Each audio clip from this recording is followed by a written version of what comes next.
ESPN 1420 exclusive here with Ragin Cajuns head coach Mark Hudspeth. And, Coach, first off, you have a new addition to the team. I'm going to get this one right out of the way because I'm sure fans are itching to hear it.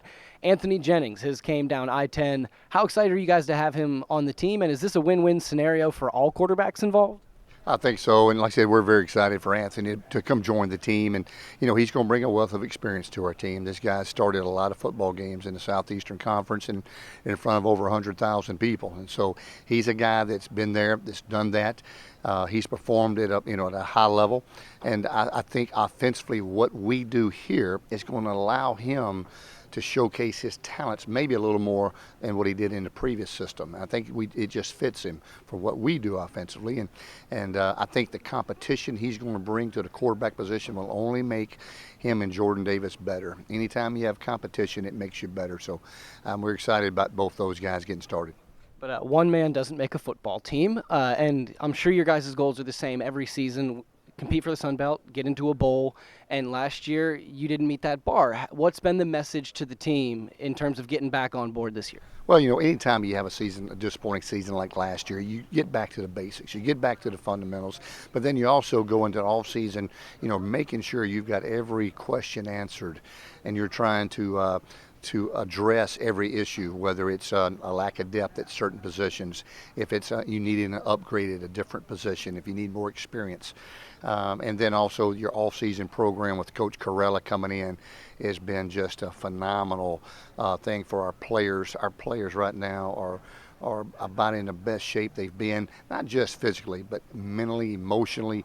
They're excited, ready to get the season started. So it's been a great off season. It's been a tough one. It's been a hard one for the players and the coaches.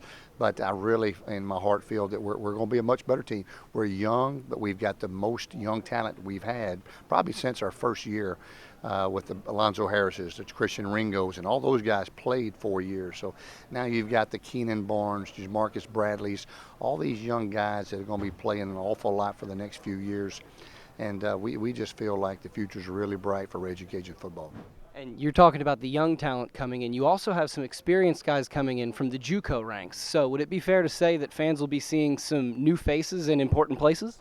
Especially the D-line position. We returned Carmichael Dunbar to Boris Lee, Ladarius Kidd, 3 outstanding D linemen. But last year, one of our Achilles heels was we didn't have a lot of depth on the D-line. We didn't get enough pressure on the quarterback. And so now we brought in Jarvis Jeffries, Trev Miller, 2 guys, David Lamoto, that really are going to help our football team and give us way more depth going into the season.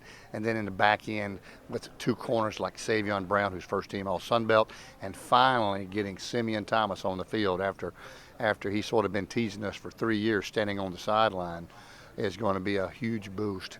We've got to flip the turnover thing. If we can win the turnover battle each week, I don't know if there's a game you can't win for us. When we win a turnover battle in the last 5 years, we've won almost every game. And when we hadn't won a turnover battle, we hadn't fared so well either. And so that part will be critical.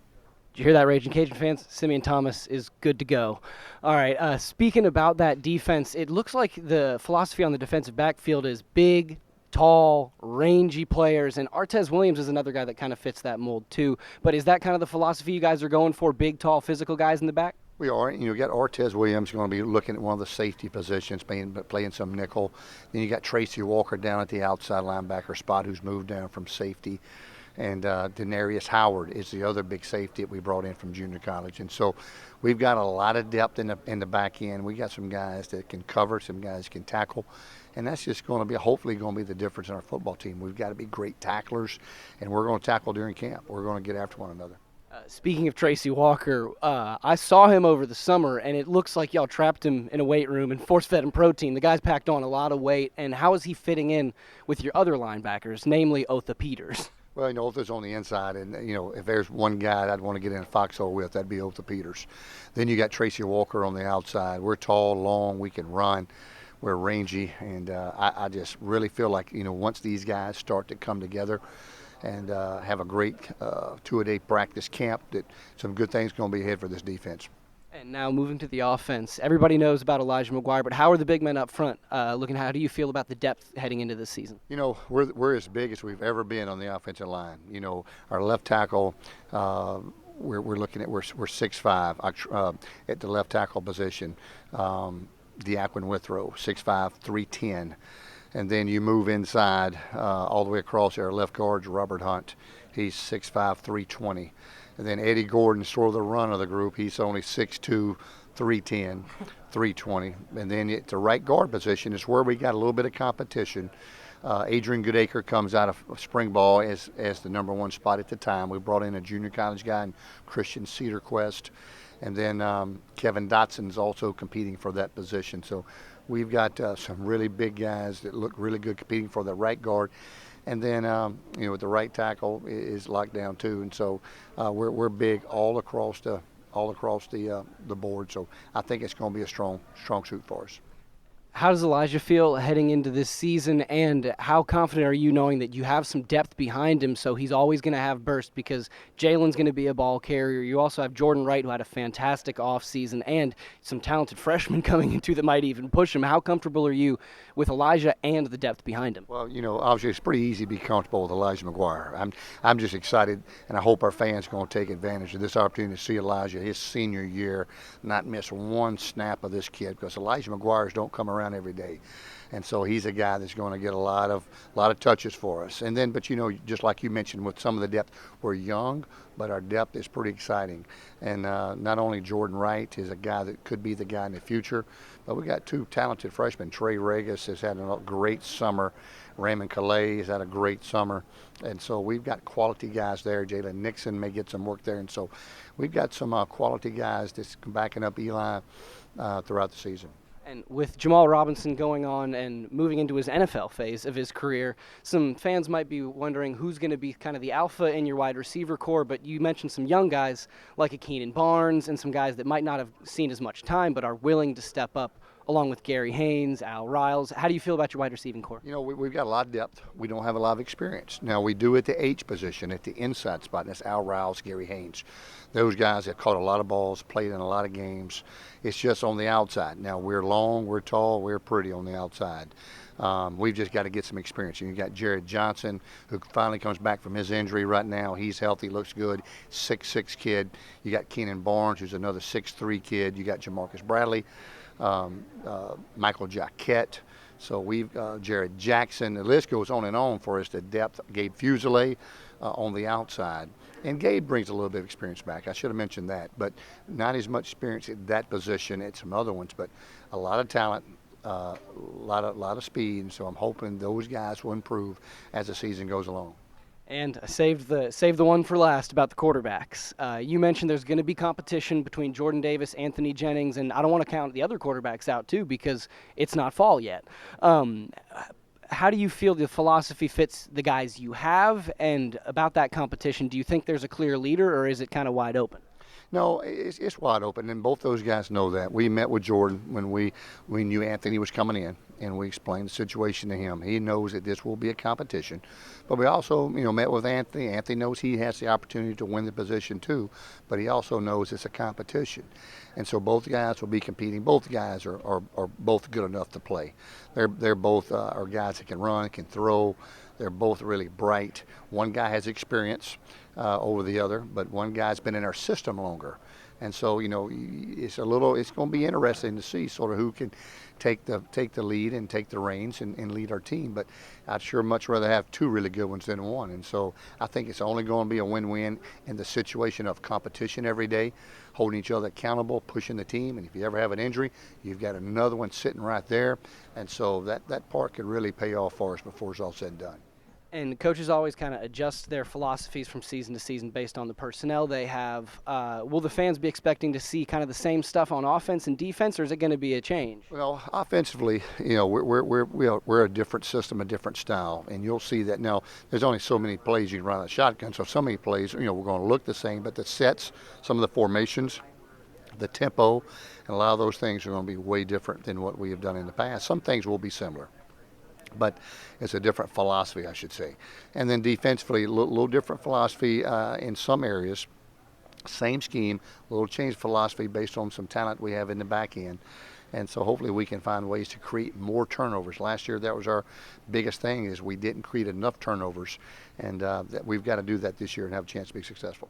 Leadership makes good teams great. I know there are two big alphas that have already stepped up on offense and defense, and Al Riles and Otha Peters. Are they your main two leaders, and is there anyone else that's kind of stepped up and tried to put the C on their chest? No, Eddie Gordon is a guy that's really stepped up, and he has been as much a leader as anybody. And so I've been really excited about Eddie Gordon. He's a guy that's almost saying, I'm taking this offensive team and put them on my shoulder with his work, with his accountability, determination. You know, he's a senior, and I think he's got a chance to be that next. We've had some really good centers, Andre Huval and Terry Johnson, and then last year Terry was solid but didn't have the year we felt he would have. I think this year he's got a chance to be mentioned with those other two that we've had on our team in the last 5 years. All right, and I mentioned kind of earlier your goals are usually the same going into every season, but I'll let you speak them aloud. What are the goals for the season? Well, first of all, our goal is to win every home football game. That will never change. We'll always want to win every game at Cajun Field. Then, obviously, our second goal is to win the Sun Belt Conference Championship.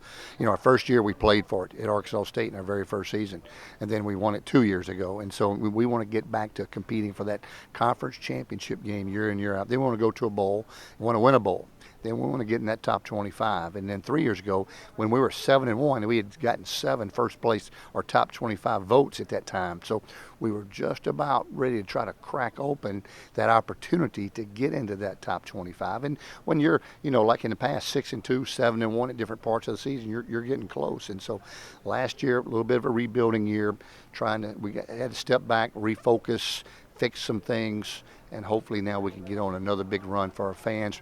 But our fans will be as critical as ever. And great fan bases are there to make a big difference. And that's what great fan bases do. And so we need our fans there to be the home field advantage each week, being loud at Cajun Field. Our student body last year for the Akron game spilled over into the rest of the stadium. There was so many students there. So we got to get the student body back out, get them loud into the game. They're right behind the visiting team. They can make a huge difference. And with our nationally televised games this year, especially one on Wednesday night at Cajun Field, it's a chance for our program, our university, and our community to showcase to the world, because we'll be the only televised football game on in the universe, to showcase to the universe, I should say, of what we have in Lafayette. And so that will be a great opportunity. And so looking forward to fans getting out there and get behind our guys and watching some of these players, especially Elijah McGuire, his senior season.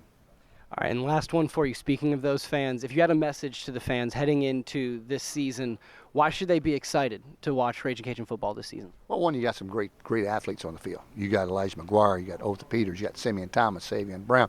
You know, the list goes on and on. You've got a quarterback they're familiar with that just played an hour down the road competing for a position with Jordan Davis, who we all know is a very talented kid, but just young.